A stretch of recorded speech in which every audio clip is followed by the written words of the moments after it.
do do do do do do do do do do do do do do do. Hello, hello, hello, hello. Hello, Ilmarin. Hello, the ever faithful amongst the originals. How you doing, mister? Sorry I missed you last week. Sorry I missed all of you. Just work was crushing last week, and so I had to skip at the last minute, unfortunately. Big software project due, and it was a mess. But now it's all straightened out, and I'm back to just only being busy. Yeah, tell me about it. Definitely been a busy week. Oh, so it's nice to be back. So many things have happened. It's crazy good. I mean, one of my favorite things that happened is John opening up the forums, the Talon Game forums, where we can get super concentrated stuff. For basically everything there is about Cav, and so I'm posting over there and enjoying reading other people's posts.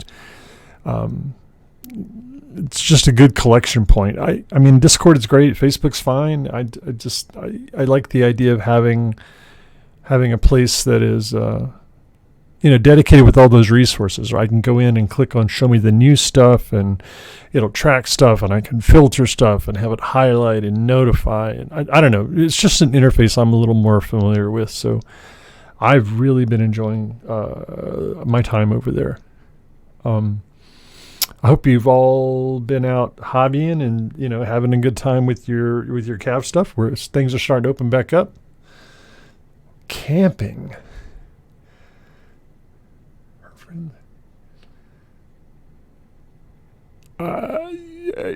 Hold on, I'm confused.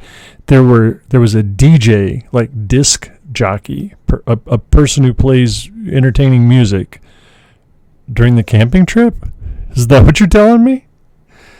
Because that's what I think those words mean. But that's two things I've never put together before in my life. I never envisioned camping with a DJ. That seems odd. Maybe I misunderstood you. Turn the volume on my phone down. All right. So, okay. Well, whatever makes people smile, I guess, as long as it's not too controversial. Speaking of controversial, so I sort of technically had my first Slow Grow League game last Friday. Was it last Friday? Let me think. Friday before last. So I was scheduled to play Pinky Princess Teresa in our local meta, our local league, and showed up to play the game. She was there. Her husband was there to play Cthulhu, who was in attendance with his painted force. Sort of a friend of mine who's interested in Cav stopped by, so I let him run my stuff in the Slow Grow League instead of me running it, because I kind of already sort of know how to play. And he needed to learn, and Pinky Princess needed some practice, so they played. And my Templar Free Company was defeated. Oh no, we went down in flames. It was a close match, but there was an undamaged dingo on Pinky's side that was able to just destroy my last fire drake. So 0-1 in the league, which is perfectly fine. That's kind of where I want to be. But I had a good time. Stuff looked pretty decent on the table. It's mostly done. My attack squad's mostly done. Tonight I plan to work on my my fire support squad. Ilmarin, she wasn't allowed to play Tiamats in the first week or round of the league, because that's attack squad only. But this week we're opening it up to fire support. And I'll be honest with you, I haven't checked to see if Tiamats meet the points cutoff. So the rules for the league are, and it's just something we made up, but the rules for the league are the first two squads are 1,600 points each, a maximum of 800 points in any one model. So I'm not sure how many points a Tiamat is. If they're 800 or under, I guarantee we're going to see one, because Tiamat is her favorite mech ever. She owns probably a half a dozen of them. It's crazy. Oh no, don't tell me that, Ilmarin. That's terrible news. Oh my gosh. I should have lowered those points just a little bit. Oh man. Somebody's going to have a bad time. Those Tiamats she's just a terror with those things. But yeah, so I started working on my supports, my fires. Oh God, Ilmarin. Oh, why didn't I say 750? All right, so yeah, there will definitely be a Tiamat on the table this upcoming Friday. So the good news is I don't have to play her, because we're rotating opponents every round, mostly. Trying to make sure she doesn't end up playing her husband, because that would be a thingy. Mr. Cab Boss, welcome. Glad to see you. You might be interested in this game we have going on here called Cab. It's pretty hot. You might like it. Should go over to the forums and hang out with the boss. He's pretty cool. So anyway, this is the beginning of my fire support squad I've been working on. I got 4 Sovereign 3s. I'm continuing with my yellow and trying to continue rather with my yellow and green scheme. The thing that I got here on my fire drakes, and trying to pick that up. So one of the things I wanted to do is, as I was thinking about these models, is I decided I wanted each role to have a slightly different version of the paint scheme. So I've got these. Hold on, let me grab some more. So I got my attack models. See if I can get them on screen here, have this sort of quartered pattern, right? Green on one side, yellow quartered sort of I always like to do the Templars in kind of a heraldic feel, because, they're just, that's what I think of when I think of the Templars, is heraldry and whatnot. Why is that? That's bizarre. Why is all this stuff stuck between his legs? That's weird. Flatten that out. Good Lord. I don't know. Anyway, I'll have to glue that back on. And so I decided for the fire support squad, I wanted to do the center torsos yellow. And so I don't know if any of you saw the pictures I posted up, some of them in Discord, most of them over on the Facebook forums. Not Facebook forums, that's foolish. The Newtown Games forums. I showed pictures where I painted these pieces individually on paper clips. So, and one of the things that was good about that, it was allowed me to be a little quicker, faster, sloppier with, hey, Gimli, glad to see you, man. Very glad to see you. So glad to be back. As I was saying, I was able to paint these pieces individually, right? So this arm was a separate piece, and I just airbrushed it on its own, right? The yellow was separate, and then I assembled them after the fact, and it prevented me from having to go in and mask off the rest of my cav and paint it yellow over the green.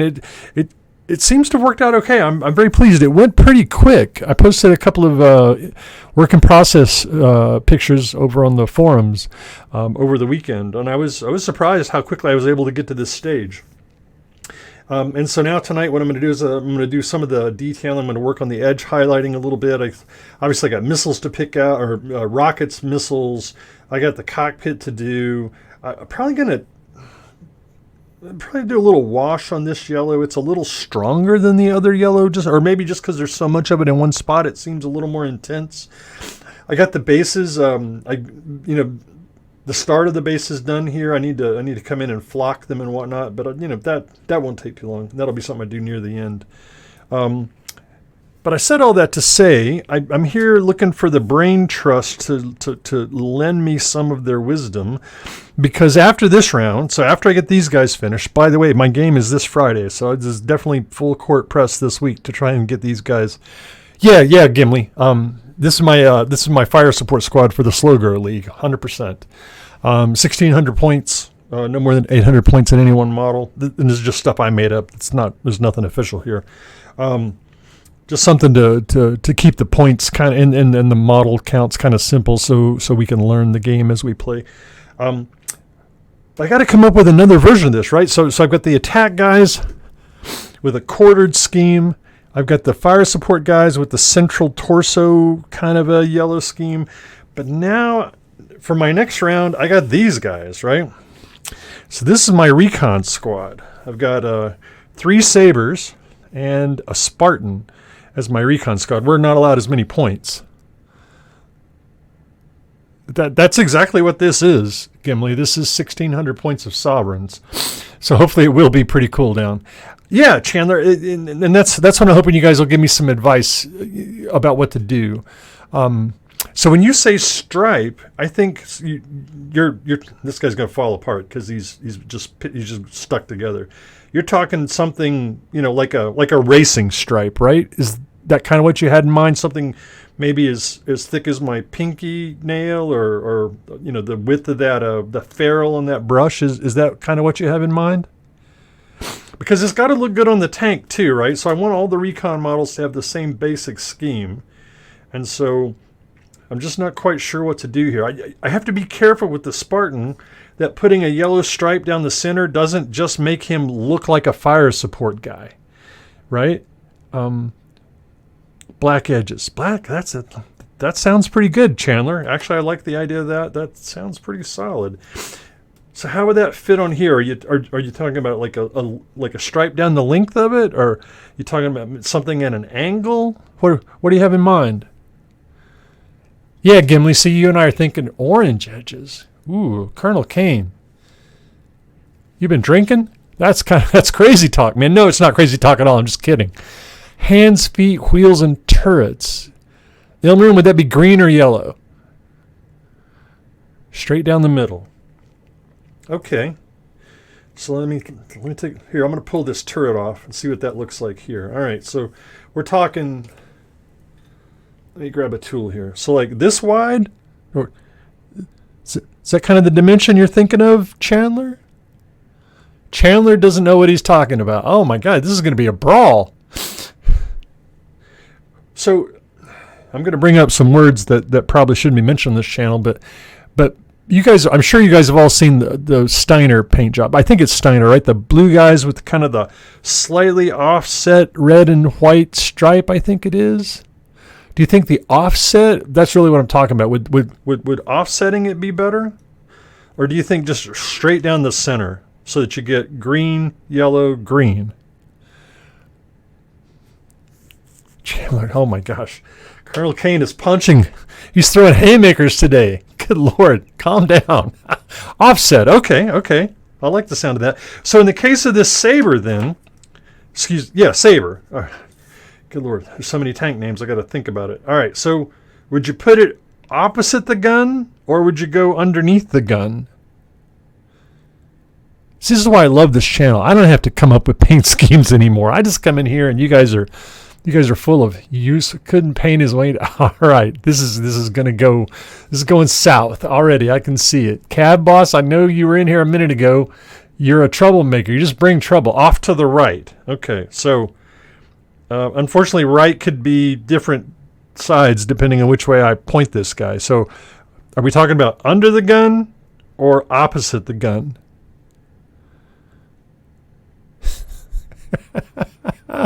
Oh my gosh. I may need a referee. Opposite. Okay. All right. I like the thought of that. Keeps it simple. So how does that then translate onto this guy? So are we talking about a stripe that goes through this shoulder pad? Is it out on...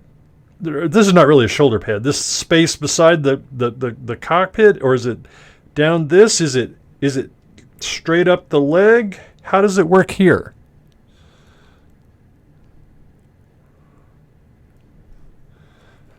Oh my gosh. All right. Give that some thought and give me your opinion about that. Because, I mean, honestly, that's a pretty good idea. I like that a lot. I'm just not sure, so let's make sure you guys can see this. So, like maybe the width of this thing right here, and then just come up this leg, and then the problem is that kind of hits this seam right here between the shoulder and this bit to the side of the cockpit. So you mean right through here? Is that what you're talking about, Chandler? Chandler, can I just mail these to you and you paint them for me? I mean, your ideas are pretty fire tonight. Why not? Okay, through this bit right here. That's interesting. I have to give that some thought. It'd be nice and visible up top. It would be a mostly green miniature at that point. But, that might not be a bad idea because, when I look at this guy's got way more yellow than the attack squad guys. And so overall in the whole force, it might balance it out. If the recon guys have a little less yellow to counterbalance the fire support guys having so much yellow. That actually seems like a good idea. This is hilarious. I had no idea this was going this direction. Whew, doggy. Man. Something's in the air tonight. Black edging, more of a recon. Yeah. Okay. I like that. I like that a lot. Man. Colonel Kane, drunk as ever. Oh, Lord. Black. Yeah, all right. So here, let me get my notepad. Let me get my pen out. By the way, this drawing tonight, one of my daughters stopped in before the stream. They're all adults, but they're very childlike at heart. And she decided to draw me a paint scheme. This is an ice cream moon. So here's an ice cream cone. Here's the moon, obviously space paraphernalia. Tonight we have an ice cream moon, or maybe a unicorn moon. I'm not sure. All right, so let's make some notes here.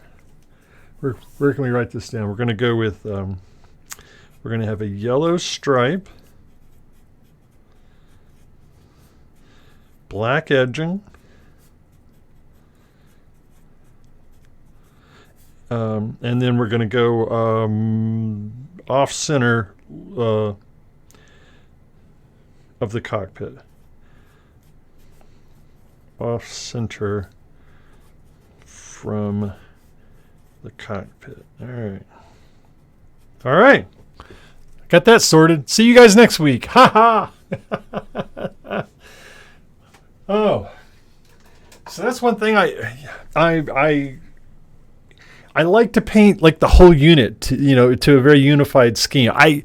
One of these days I really need to probably do like a kind of a random, like a slap together Merc Force that actually has with orange polka dots. Colonel Kane, stop it. I am not painting orange polka dots. Yeah, Ross probably painted a miniature while you were chewing me out, but he's your problem, not mine. How'd that game go, by the way? I heard you guys got a chance to play.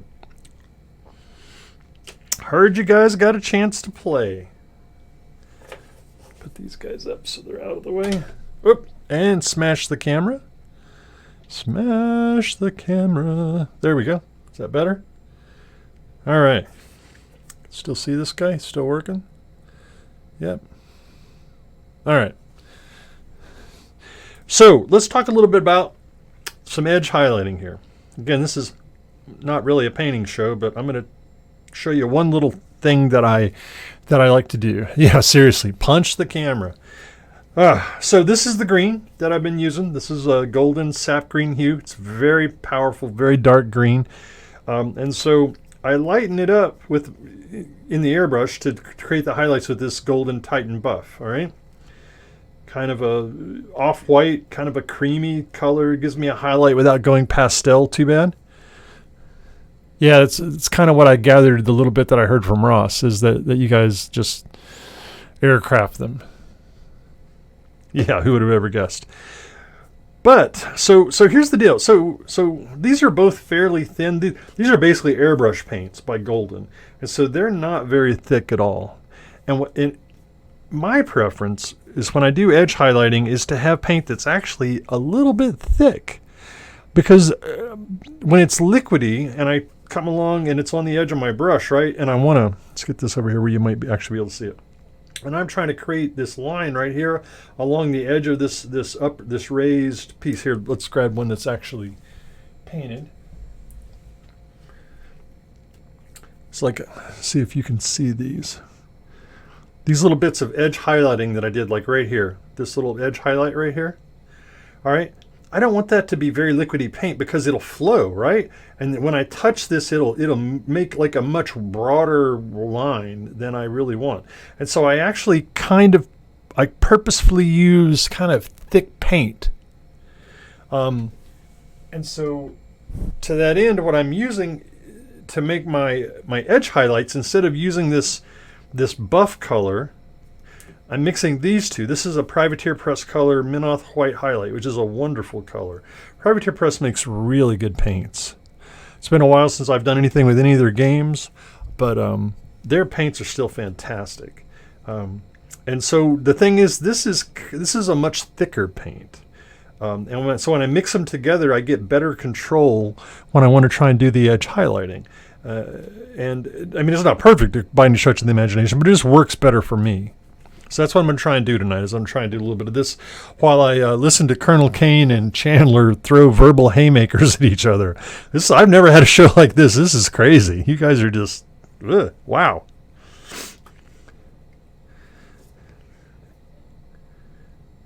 Hopefully you're having a good time. Hopefully. Slide this around here where we can, not like you're going to be able to see any of that. But yeah, so I'm just going to throw this down there, and I'm really going for this kind of really light pale green color. And the other thing is, so I did the previous highlighting here. Yeah, you're not going to be able to make that out. It's too blue and shiny. But anyway, so this color swatch right here is where I did the edge highlighting from the previous guys. So I'm just going to mix on top of it. That way I can look and see, like the current mix is a little darker, right? So I know it's too dark. So I'll just keep adding to it. And because it's right next to the previous color, I can do a pretty good job of finding the right mixture to match the previous highlight. See, now we're getting somewhere. Now there's not really much separation between the dried paint underneath and the new mix on top. And so now I know I'm in the right spot. And that's the right paint. Also, it's a good thing you and I aren't fighting, because you just had to punch me up. Also, I like to use kind of an older brush. I mean, this is still a good brush. It makes a nice tip. It's not super expensive, because the fact what I'm going to do is I'm going to be painting with the edge of it, and the sharp edges of the figures can just really cut up in my experience, just really rough up a brush very quickly. And so you have to be kind of careful with that. All right, so let's see what we can do. In the meantime, I'll just enjoy listening or reading you guys sparring with each other. Gimli says, I'm just over here peacefully trying to paint up our D&D group's minis so we can switch back from virtual to in person. Yeah, I get it. I'm so excited for things to open back up. Not all of our local stores have opened back up, but the ones that have it's just a pleasure to be able to go and actually do things. Let's see if I can get this thing where you can maybe kind of watch me mess up. But it's a lot of paint. It might be too much. So just trying to create the illusion of a highlight. I'm sure you all know what edge highlighting is. I'm not reinventing the wheel here. It's kind of like, the best way to do it, to me, it's almost like dry brushing, but just very controlled about where the paint goes. And these guys, this is way too much paint. I'm just going to wipe some of that off. I was trying to be conservative and not waste it, but it's just too much paint. I'm going to make a mistake. And so now I just come down the edges. Go up here. I really like it when there's, I don't know if you can see. Probably not. It's not that good a camera. But there are two very close edges here that are actually physically separated. And you can oftentimes get one dry brush to hit both edges at the same time, and it's like free money. It's like playing with house money, because you get a good look because those two edges are so super close, and it just makes a crisp, sort of efficient dry brushing. And like I said, you get it with one stroke, and so that's even better. And so generally what I'm trying to do here is anywhere there might be I can kind of look at the airbrushing and go, okay, so there's an airbrush highlight here, so I want there to be an edge highlight right above it. But then you end up breaking that rule, because edge highlighting just makes your miniatures look cool, and I'm not trying to paint a photograph. I'm not trying to actually understand the laws of physics when I paint this thing. I'm just trying to make it look good.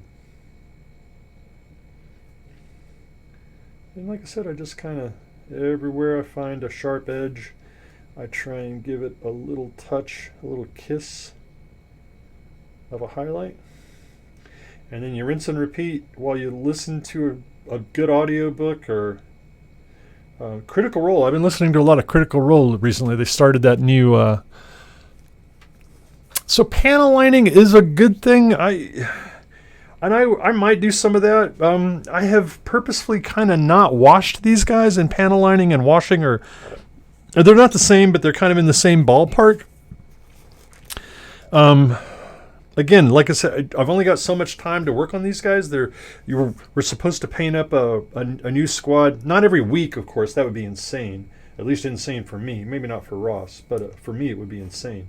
But every couple of 2 or 3 weeks, we're supposed to finish up a new squad, and so I'm just trying to keep it simple. I'm not doing as much on these guys as I might normally, but at the same time, I want them to look nice. And so these are nice, decent tabletop standard miniatures for me. That's what I think of them as. Which is mostly all I ever really paint. I'm not normally into trying to impress anybody. I mean, I like compliments, but I could just buy those. You know what I mean? I just send Colonel Kane some money, and he'll take care of me. He'll tell me how good I am.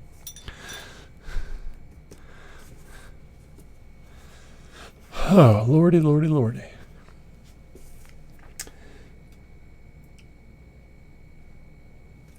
So the aircraft were unexpected? Is that what happened there, Colonel? Or excuse me, Chandler? Not Colonel. You guys brought out the airplanes and nobody brought anti-aircraft or didn't know how to play against them? Or did you have Nap of the Earth going on? What's the story?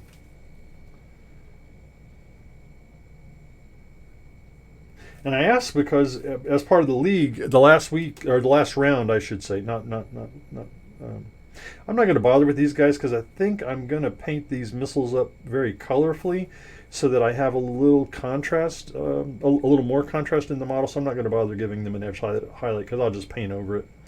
So the last week of the league or the last round of the league is going to introduce aircraft. So I will be on in probably next week asking for your ideas about how to paint my aircraft.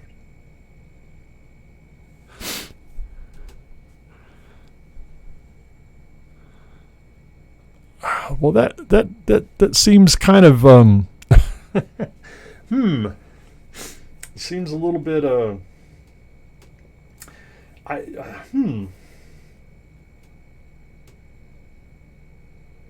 Well, I guess if you're going to deploy aircraft, you might as well have nobody expect it.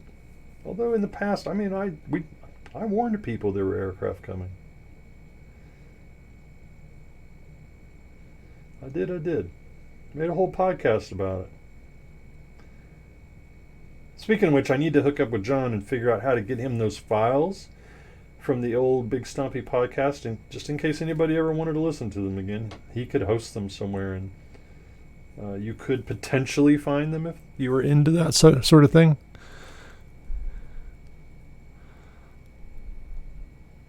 Well, that's the best thing ever, Chandler Scott. That's the best thing ever. You need to next time you guys play. Try and give us some play-by-play, or at least post up some pictures or something. Did you make a post over on the forums for it?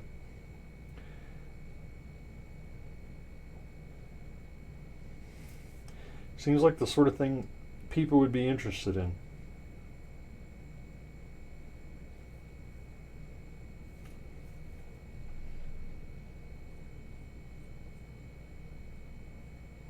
The other thing with edge highlighting, I find sometimes I try and be a little too subtle, and then I realize, oh no, I just need to go for this. Sweet.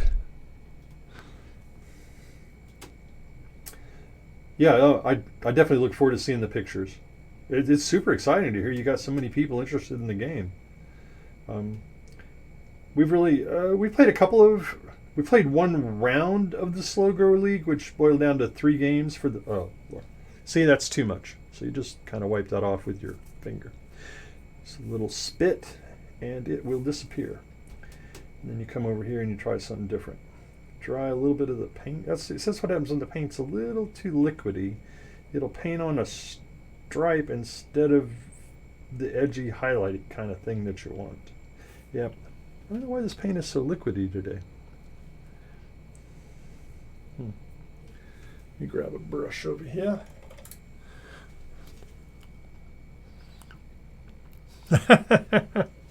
Brandon's getting tired of beating the old man. That's cool. That's cool.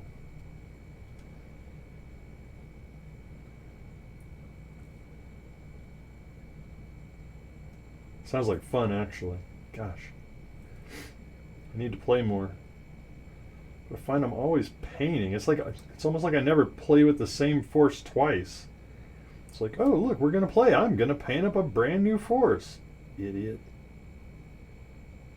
I should just play with the things I already have. Alright. Maybe this is dried out a little bit more. Maybe we can get a better line. There we go. That's a little bit better. Like I said, edge highlighting it's basically dry brushing. Very, very specific areas. This is probably a mistake. Yeah, I don't think there's enough. It looks like there might be enough separation there for me to actually get an edge highlight in. It looks like there might be.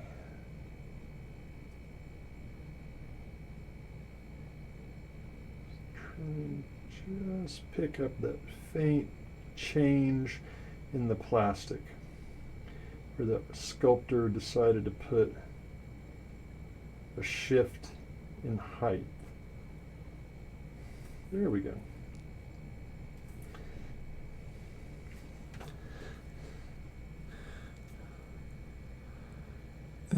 It's really hard to pick up, but it is what it is. Foam to build terrain. Yeah, there's other places. The TT Combat stuff that John had is pretty good. He's still got a little bit of that on sale probably. And of course, one of these days we're going to get the MDF stuff from him. That'll be exciting. That I can never remember the name of that stuff, but the stuff he bought from the rights to from Thunderhead, I think. Anyway, I'm looking forward to all that stuff. And then there's that plastic building company. There's lots of places you can get terrain. You don't have to build it all if you don't want to. A lot of times I will just try and buy it. That way it goes a little faster.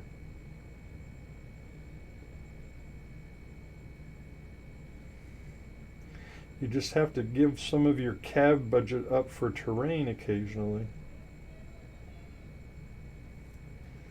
Which I know is a hard thing to do when you're a dragon. You just want more gold.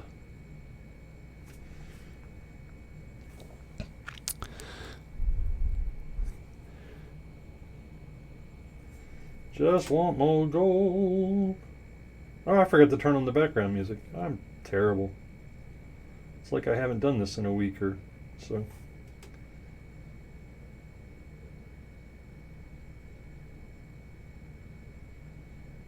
And then sometimes edge highlighting is really more about just drawing a line. I mean, there is an edge there, but I can't get at it with the edge of my brush, so I just actually just take and draw a solid line the best I can.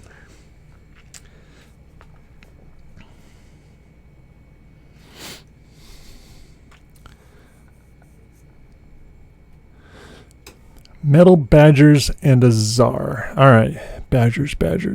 Oh, yeah, the badger. Okay. Yeah.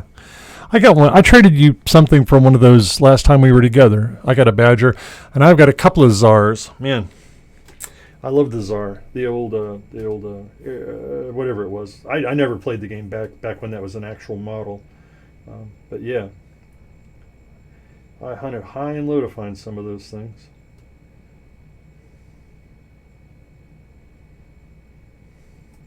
Not easy to get.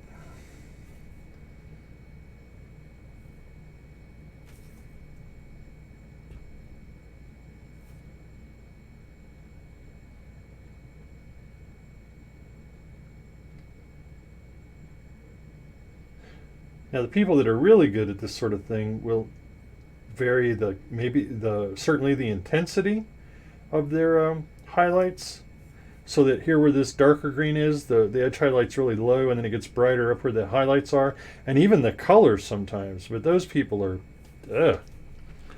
They're painters. I'm just here to have fun. Well, you could forget you had them all the way up to Tulsa. I wouldn't mind, watching those guys for you.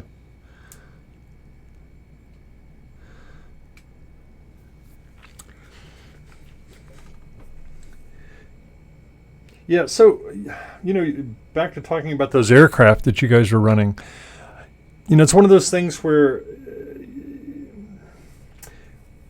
list design in gaming is often sort of like a game of chicken, right? I mean, you make a list to ask questions, right? And so the person playing against you, they have to kind of anticipate what questions you're going to ask, right? So if you bring aircraft and your opponent brings a whole lot of indirect fire, I mean, it's basically useless. It literally cannot hurt aircraft ever. Well, I say ever. In-flight aircraft cannot be harmed by indirect fire. Now, if an aircraft lands, you can blow the crap out of it, but then you could punch it in the face with an infantry model and kill it at that point. Grounded aircraft are highly vulnerable. I mean, like joke vulnerable. Like destroyed with a stiff breeze will knock them over vulnerable. But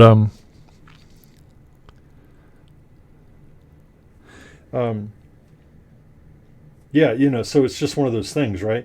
And so it's a phase that our game really kind of needs to go through. That exploration phase where when people are playing, they have to anticipate that their enemies might bring something that requires a specific solution, and then include that some kind of a solution in their force, right? So, I mean, in the case where you could face a bunch of aircraft, you have to have some way, or at least a plan, maybe not a model dedicated to it. I'm not saying you need to necessarily bring an anti-aircraft model, but you need to have some plan for handling aircraft. I mean, what are you going to do? If your force is highly indirect fire, I mean, you're basically saying this model that does only indirect fire cannot handle aircraft. I mean, it's just there's nothing to be done for them because you literally can't hurt them. And so you need, in your list design, you got to think, okay, if I'm going to bring all these indirect fire, what am I going to do? How am I going to answer this question? And actually, I think that's a really good place for our game to get to the point where anticipating, planning ways to handle those kinds of challenges is a good thing. It makes people, kind of think about list diversity, I think, and coming up with ways to handle unusual questions. I know some games, and I'm not going to bother to get into the gory details of it, but some games allow people to sort of modify their list after they see what their opponent has available. In other words, the models you bring to the game are not all the models you're going to play. So, like, you might bring 10 models and only play 5 of them, right? And so you can, in those 10 models, you can pack in answers for things that the other guy or lady might be bringing.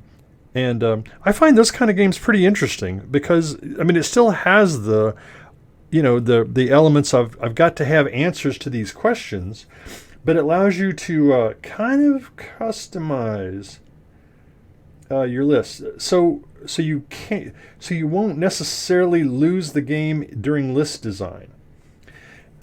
And I think that's an interesting approach to designing a game, is to build in that sort of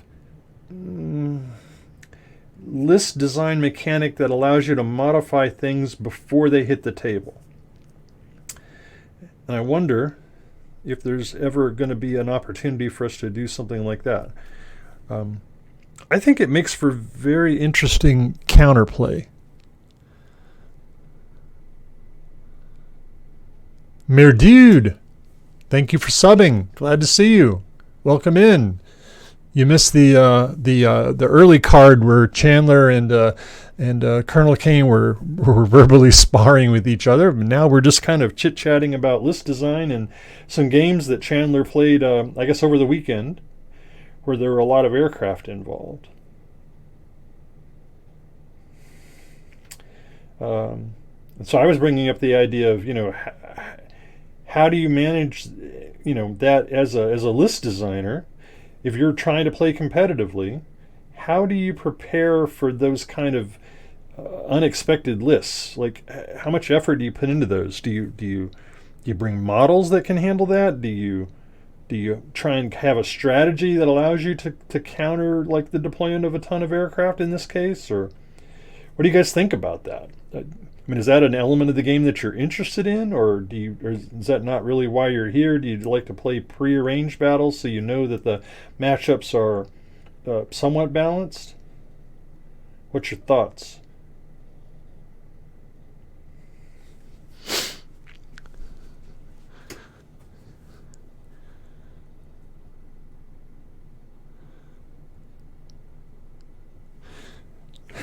Yeah, I ran a bunch of aircraft once.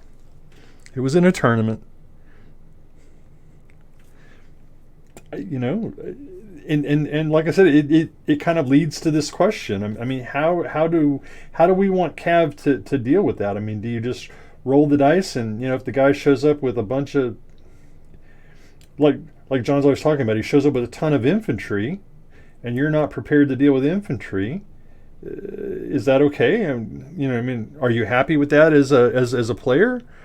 Do you want to have constraints on list design, some kind of pre-knowledge so that, you're not just, like caught by surprise? All the kid gloves are off because we're playing to win? How do you guys feel about that?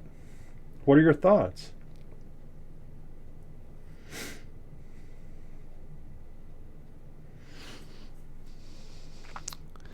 Yeah, I kind of agree, Chandler. I do kind of agree. I mean, you want the game to be fun and a challenge and interesting for both sides, right? And so that's why I kind of don't like games where you can lose before the models ever get on the table. And there are definitely game designs where list design is such an important part of the game that you can lose the game before you ever even get to the table. And I think that's honestly, and I'm not trying to be braggadocious or anything, but that's what happened during the War Master tournament. Nobody was prepared for aircraft, right?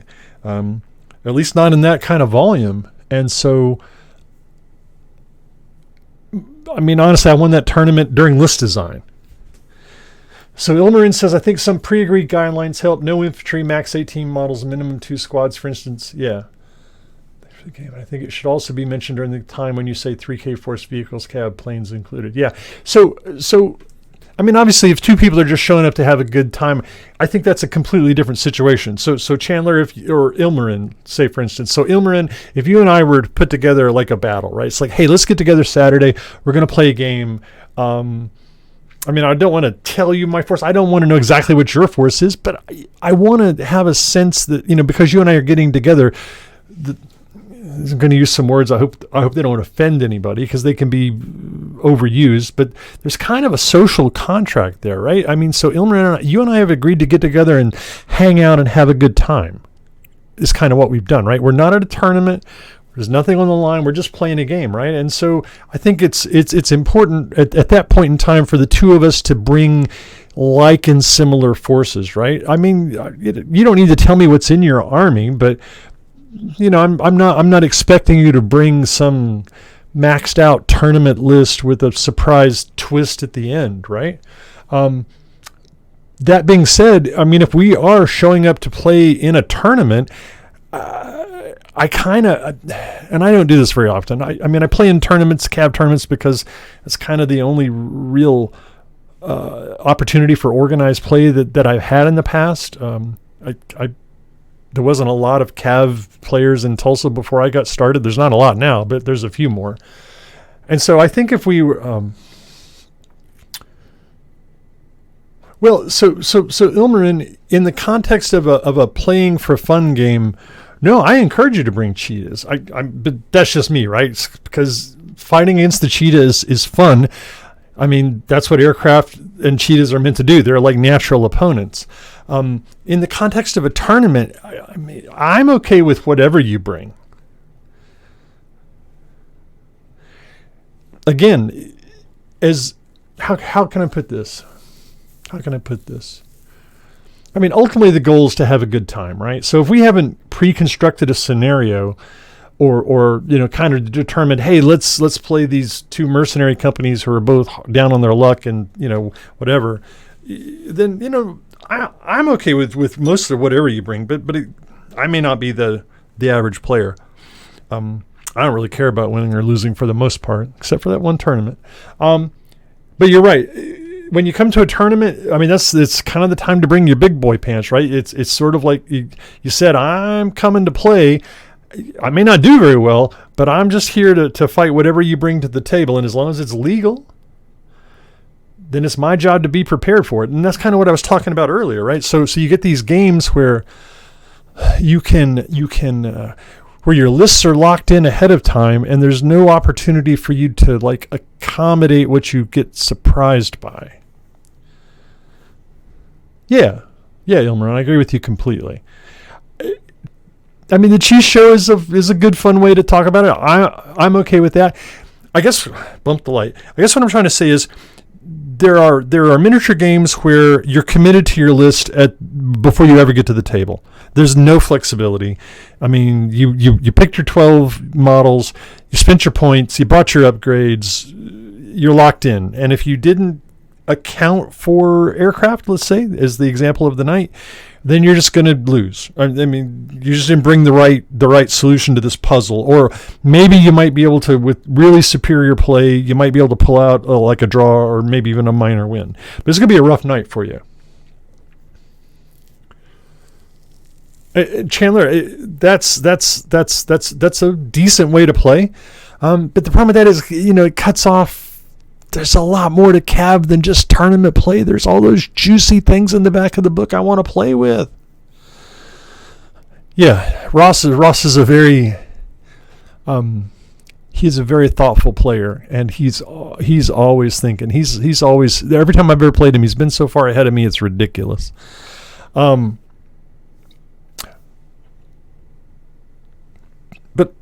so I guess the point I'm trying to make is there are other ways to manage list design in miniature games, right? So you could have, again, I'm just going to throw out numbers. You could have a game where your army list is 10 models, but you only play 5, right? And you get to pick those 5 after you see your opponent's 10.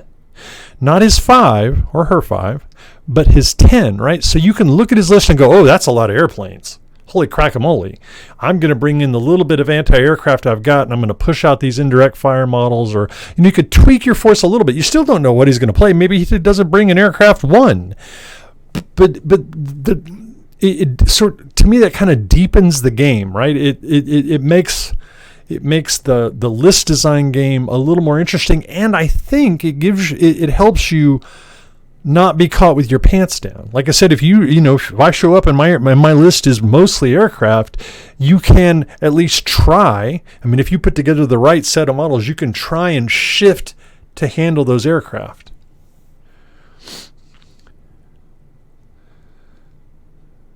Yeah. So Ilmarin, I get what you mean completely. I mostly, I mean, the very first CavCon tournament I ever played in, I literally I was trying to play Templar before they were ever, back when the only way to get them was to hunt down out of print metal models. And so I managed to scrap together enough Templar models to put together a force, but it wasn't a good one.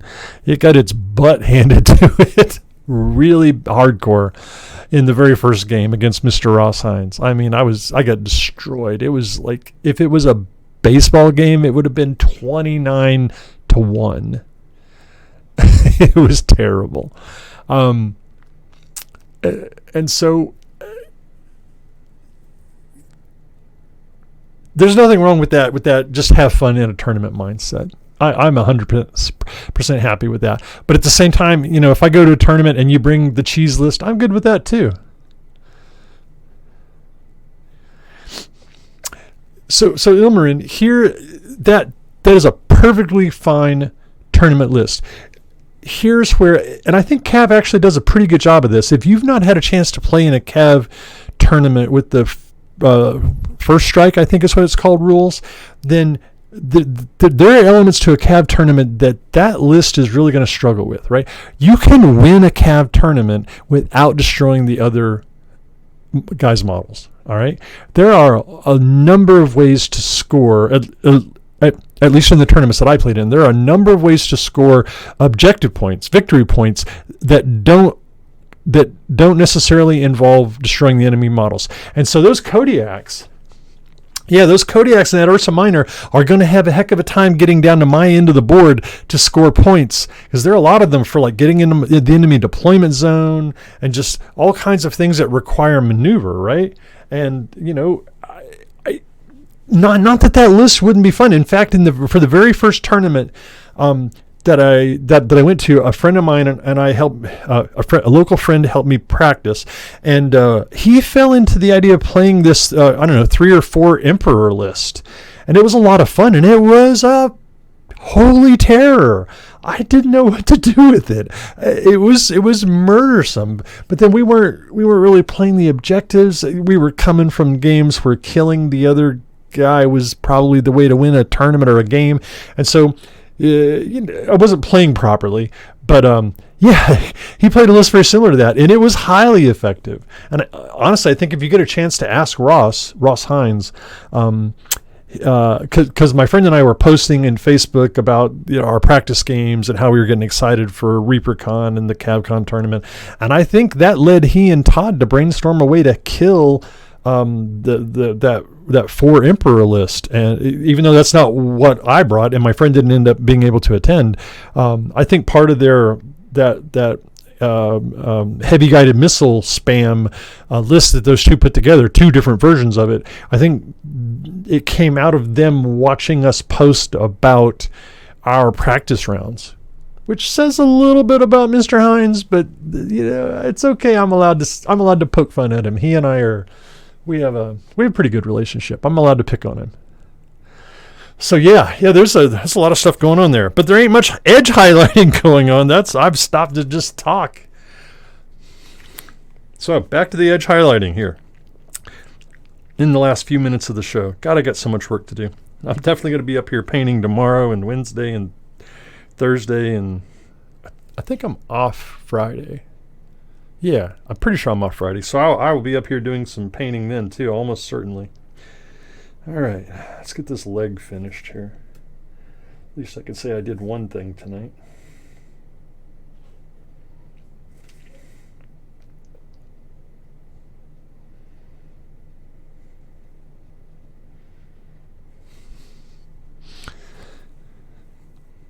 It's quiet time. Very, very quiet time. So, on a vaguely related note, I see that Reaper is starting to ship Bones 5, if you guys are into those kinds of things. I like me some Reaper miniatures. That's how I discovered Cav, was through Reaper. I was at ReaperCon, and Colonel Kane gave me a demo, and you see where I am now. So, Colonel Kane, thank you very much. It's both a blessing and a curse. My pocketbook is like, where'd all this money go? We used to have money in the checking account. Where did all that stuff go? Why is there so much plastic stored in tubs in the garage? This makes no sense.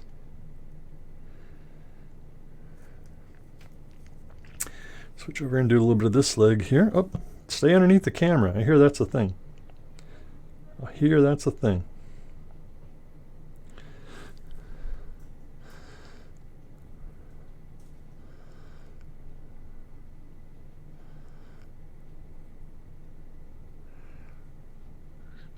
Chandler, an ammo upgrade.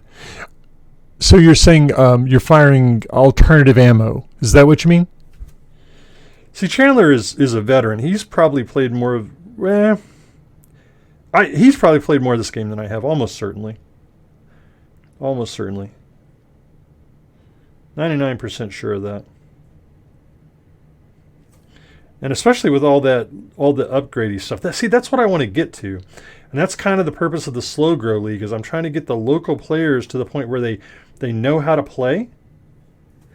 And then we can start to go, okay, let's drag out the ODST and let's play with infantry and let's have a scenario and let's try and, I don't know. John's always talking about this river scenario with like objectives that have scattered across it because a dropship was shot down in the middle of it or something. I would love to give that sort of thing a try. Love, love, love.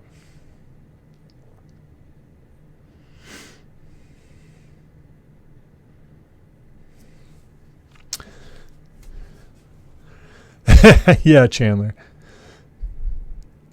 Seriously, Colonel Kane, I really do appreciate it. You obviously made a great impression on me. I had a good time in the game. You explained it really well. I mean, good grief. Cav has become like a big part of my life, just from a hobby perspective. I paint more of it than anything else. And, crap. I screwed that up. I gotta stop talking. You guys are distracting me, making me mess up here. I blame you. But yeah, thank you very much, Colonel Kane. Seriously. And Chandler, you're a scholar and a gentleman. I've seen you play at tournaments, and you make sure the other player has a great time. That's a wonderful thing.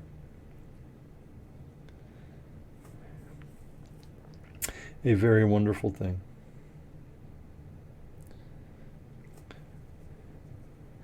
So I have this fantasy that I might try. I'm going to pick one of the games, not a night that I'm playing. So it's got to be a night when one of the other groups is playing. But I'm going to take my laptop down to Dice Addiction, the store that's supporting us, and try and set up the webcam and see if maybe I can't stream a little bit of one of the games. It won't be anything fancy. It'll just be like a single view of a webcam, and I'll take a microphone so I can talk and tell you what's going on. Yeah, Colonel Kane is like he's sort of like patient zero for Cav. He's definitely infected more than one person. 100%. But yeah, I hope to be able to get a chance to try and do some very primitive streaming of one of the Slow Grow League games. I'll have to talk to Dan and Kyle and see when their game is. Maybe I can find a way to show up at it and stream some of it for you guys. If I do, it'll be right here on the Twitch channel. So make sure you have your notifications turned on, because I won't know. I won't know for sure that I'm going to be able to make it into probably the day of. Nice, Gimli. Definitely share pictures and stories when you get a chance to actually get some of those games going. Super excited for just like, I feel like it's a brush fire, right? It's like a hot, smoldering day, and there's all this dried up brush on the side of the road, and we just need a little lightning strike to get something really good going for Cav. And just the more of us that can get out there and play and get the game in front of people, show off those badgers if you've got them, paint up your models, just do whatever you can do. Get some nice looking terrain on the table. But, even if... Listen, I've been there, right? When I first started playing miniature games, I had books and cardboard containers for terrain. Just get out there and have a good time. I mean, be infectious, right? People will just be drawn to whatever it is you're doing. If you're having a good time, that will excite people and get them interested in our game. And the more people we get going, the better off things are for us. The more models we can get, the more stuff can happen, the more fun we can have. At least that's my take on it. That is my take. Man, I tell you what, this show has really become a lot of fun for me. So, my favorite local store, the one that I like to hang out at the most, is a little store called Team Covenant, run by Zach Bunn and a bunch of other really talented people. But they're not open right now. They're in the process of getting a new store, physically a different store, and man, I just miss going there. So we would have painting days. Saturdays, we'd get together, have breakfast ahead of time, go over to the store and paint for like 8 hours and just talk and share stories and tell jokes and play silly word games. And that's this show has really kind of taken that filled that niche for me. And I really appreciate it. You guys have become something I look forward to on Monday nights, and I'm really happy to be able to hang out with you guys. I hope that at some point in time we'll get to do it in real life, whether that's ReaperCon or some cav-based convention at some point in time. I'd be happy either way. Try and stay on the camera even while I wax eloquently about how cool the people that hang out with me are. While I paint big fat lines where they're not supposed to be.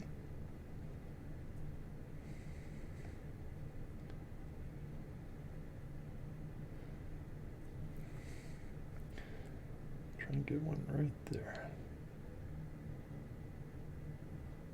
No, not enough paint. All right, gentlemen. I think I'm going to call it here. I'd like that. I still have never played, but my one friend... Oh, yeah, the Malvernus thing. Irony, I won the only medal trophy in the War Master tournament. So those are the painted up calves, right, Chandler? And you're saying the one that you got was metal, which of course fits the fact that you're Smog. Smog must, we have to give Smog his due, or he'll come down and burn down Lake Town, Cab Town. He'll come burn down Cab Town. we don't want that. Don't burn us up, Smog. We're good peoples. All right. So, quick summary. You guys know the schedule by now. Wednesday, John will be on to answer your questions. You guys really need to get on there and make him tell you what's going on. I mean, have him give up some secrets. I hope I don't get in trouble for this, but so we have a little chat group that includes his, like the painters that work for him, and a few other people. I happen to be lucky enough to be a member of it, and he's talking about all kinds of stuff he has planned over there. So you guys need to bug him and make him spill some of the beans. I can't tell you or I'll get in trouble. But there's some cool stuff coming down the pipes that you have not heard about. And you just need to bust him out on Wednesday and make him give you some of the juicy goodness. I'm telling you, it's out there. You just got to trick him into saying it or convince him to say it. So anyway, show up Wednesday night for John's stream and just get him to tell you all the good stuff. Secondly, don't forget about Saturday sculpting. Chris has been working on, I think it's the Spider, which is a fantastic model from back in the day, and I'm sure this one is going to be even better. Chris is an absolute killer sculptor. He sculpts some of my favorite models of all time, both Cav and Reaper. There's just some fantastic stuff out there by Mr. Lewis. And so if you have any time at all, show up on Saturday and check out what he's doing. He will tell you things you would have to pay hundreds of dollars to take a class and try and figure out. So if you have any interest in sculpting, definitely hit him up. He is a wealth of knowledge. And then, of course, you can join me next Monday, the 5th, I think, day after the 4th of July. I plan to be here, barring any kind of craziness. The plan is shut down, so I hope to get a lot of painting done that day. I'll be starting, hopefully, on that recon squad that you guys helped me puzzle out the paint scheme for, and then we can start to talk about the paint scheme for these babies. This is what's coming up from my flight squad. I got 2 of these, and I have no idea how to paint these things, so help me out, guys. Put your thinking caps on. All right, so I'm going to get out of here. I appreciate you joining me. Have fun as always. I've said this, I don't know, a handful of times. I'll keep saying it until I die. Be good to each other. Be good to people you don't even know. It's like the way we get to be a better place is to just be nice. Top one color, bottom the other. That's interesting. We'll have to talk about that some more, Ilmarin. You guys take care. Be good. Have fun. Be safe across the holiday. If I don't talk to you before then, don't get hurt. Thanks for showing up. I really appreciate you all. Take care.